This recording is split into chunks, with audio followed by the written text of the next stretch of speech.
Even in a less than ideal performance, Arizona football seems to have possibly found its quarterback. How did we get there, and what does this mean? Let's get started here on Locked On Wildcats.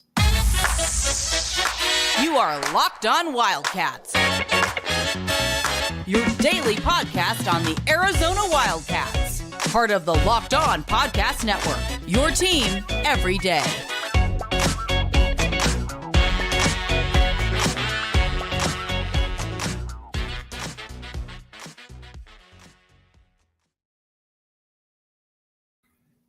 Thanks for making Locked On Wildcats your first listen of the day. All right, Arizona football. Obviously, we're going to talk a lot about the game with Stanford earlier, but the first thing that I think we do need to talk about, though, is that Arizona, I believe, has maybe found its quarterback.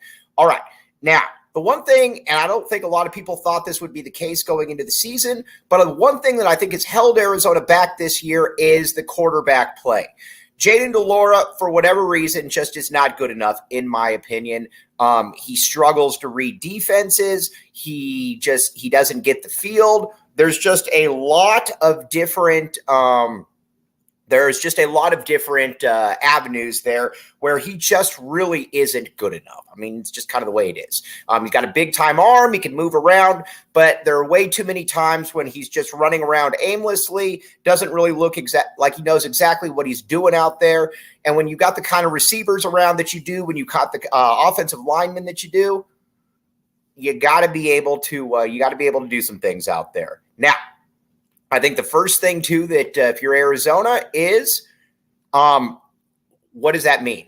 That means that Noah Fifita needs to go in the game. Now, Noah Fifita is about a 5'7" or 5'8" quarterback. It is awesome, but for what that does not hold him back. Whether it's in high school, whether it's in camp, you can just tell that there is an understanding of the game. There is a moxie that he possesses that Jayden de Laura and some other quarterbacks just don't possess.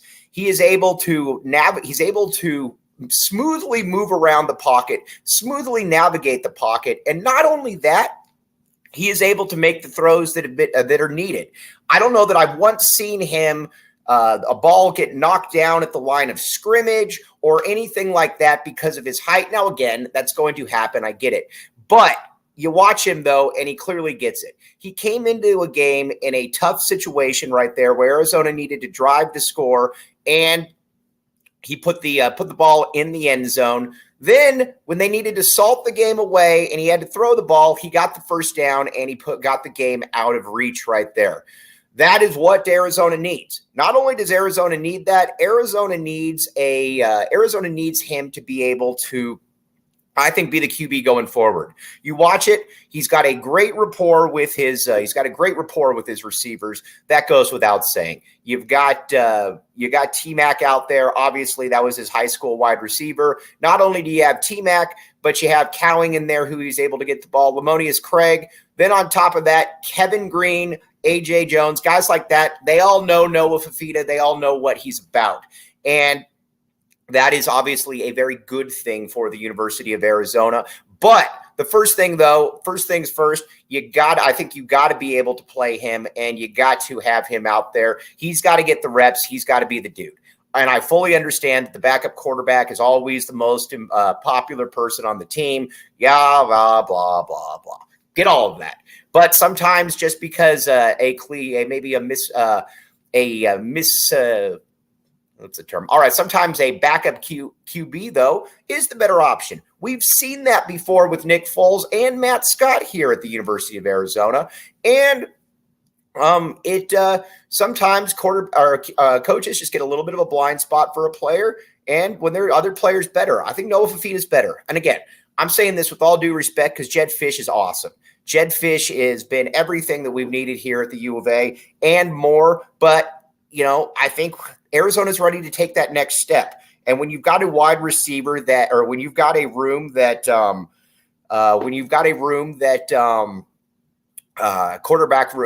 wide receiver room and a team that is ready to take that next step, you can't have a quarterback holding you back. And, I think through 4 games, JDL was terrible. I mean, JDL was not good against NAU. He wasn't good against Mississippi State. He was terrible against Mississippi State. He was terrible against Stanford. Noah comes in, and Noah just looks like a different dude out there. And I think that's what's enticing. That's what's exciting about this entire possibility. And again, he's just got a leadership quality. He's got a leadership skill to him that not a lot of dudes have. And I think, again, that's what's somewhat exciting about it. I think when it comes to Arizona, there's a couple things though that you got to keep in mind right here. And I think the first one is that the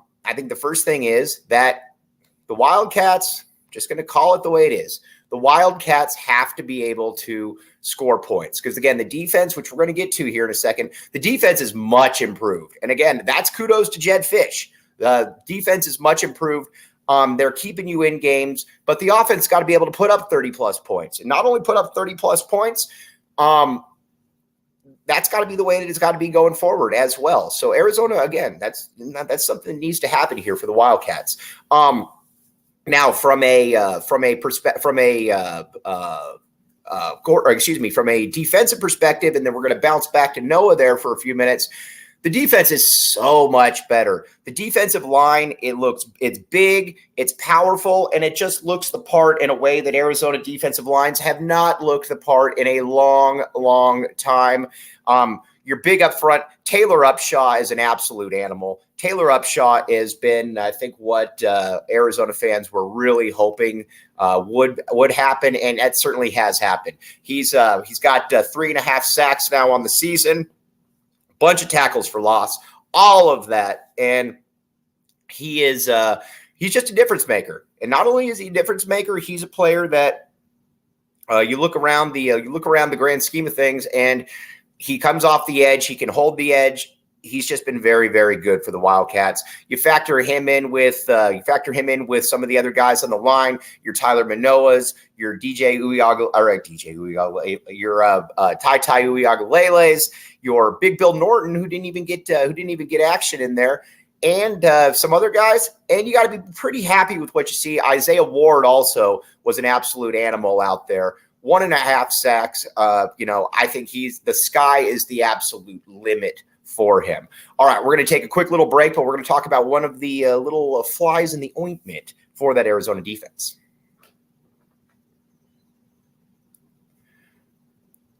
Thanks for making Locked On Wildcats your first listen of the day. All right, now we're talking about Noah Fifita and all the good stuff that happened here for the University of Arizona. One thing, though, that is difficult to watch is Gunnar Maldonado. I'm not sure why Gunnar Maldonado continues to play. He got absolutely annihilated out there. And Mississippi State. And Colorado, what am I drawing a total blank right here? Yeah, they went right after him. I mean, you watch the game, and Stanford knew exactly on the game plan what they were going to do, and that plan was to obviously go after Gunnar Maldonado, and they did just that. And not only did they do just that, they essentially they're not the first team that's done it either. And again, that's a little bit of an issue. That's a little bit of a problem right there, because he has clearly been on other teams' radars as far as when he's on the field, we're going after him. And that's a problem. You can't have that happen right there. Not only can you not have that one happen, I don't know what you do, but listen, it's one of those things like, again, I get it that the backup is always everybody's favorite player, get all of that stuff. But I do think it's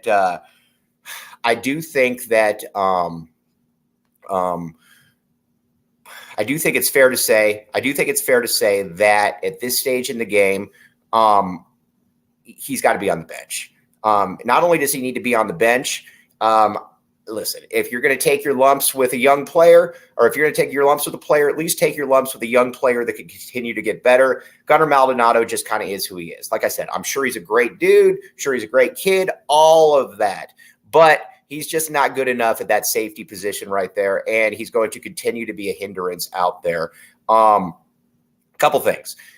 So I would like to see more, like I said, I'd like to see more Genesis Smith out there. I get it. Freshman, probably going to make some mistakes, but Gunnar Maldonado gets annihilated and he's an upperclassman. He's not getting any better. You might as well ride with somebody that can get a little bit better. But overall, no complaints with the defense whatsoever. Not only no complaints with the defense whatsoever, I do think that we're also at the stage now where you know that this D line up front, it's good.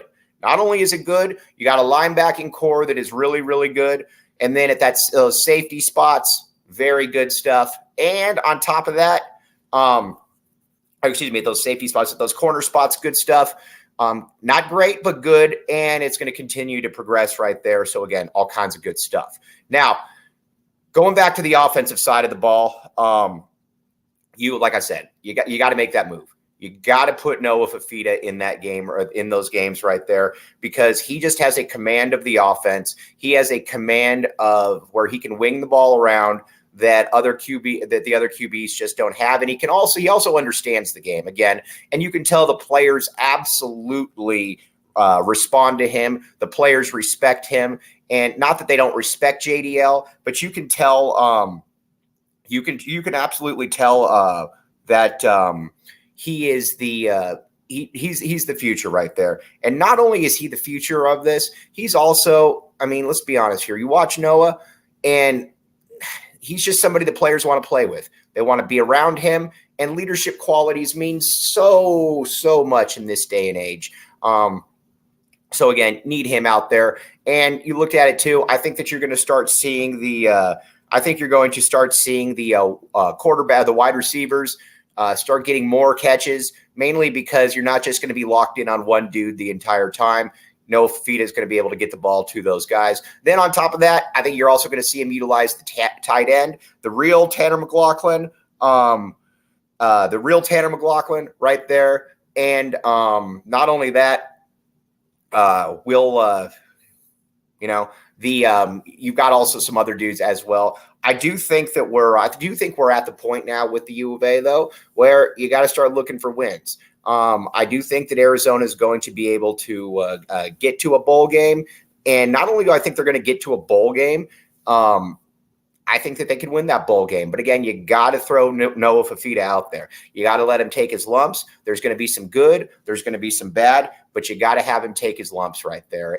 But he's ready for it. Again, this is a cerebral kid. This is a guy who has been training for this moment his entire life. And he's not going to drop the ball. Again, Arizona's got Washington coming up this week. I think Washington's probably going to smoke Arizona. But that's neither here nor there because, again, if you're Arizona, you're just looking to see who is my quarterback going forward, who's my QB of the future. And let's be honest here, it's just not Jayden de Laura. That's no disrespect to Jayden de Laura. That's not putting down Jayden de Laura. That's none of that. It's just saying that there's a better quarterback option out there, and that is Noah Fifita right there. And it's going to be interesting to see what Jedd Fisch does because at the end of the day, Jedd Fisch is also, he's out there to win games. So again, he's going to go with who he thinks is the best quarterback or the best option to win games. I personally think that's Noah, obviously. Also, I'd love to see Jonah Coleman continue to get the ball more. Jonah Coleman at the running back spot has been an absolute monster. He's really, really good. And not only that, he can break tackles. He can get around the line of scrimmage. He's just turned out to be a very, very good running back for the U of A and somebody that I think fans should embrace going forward right there. So overall, again, Arizona didn't look great in that game, but Arizona didn't look great in that game. But I will say that if this means that Noah Fifita, if this is what gets Noah Fifita on the field, then we will 1,000% take this performance and the dub as well. All right. Now, we're going to sign off here, but we're going to be back with you tomorrow. Obviously, needed to get that post-game reaction in right there. But again, good stuff. Noah Fifita out on the field. The QB situation, hopefully a little bit clearer going forward. We'll know more, obviously. The defense, though, continues to ball out. And not only does the defense continue to ball out, you've got a defensive line now that is causing some real problems for the Wildcat or for opponents out there. So, on that note, We're going to sign off here. But again, as always, we're in day-by-day mode here on Locked On Wildcats. Thanks for making this your first listen of the day. I'm your host, Mike Luke. We will be back with you tomorrow.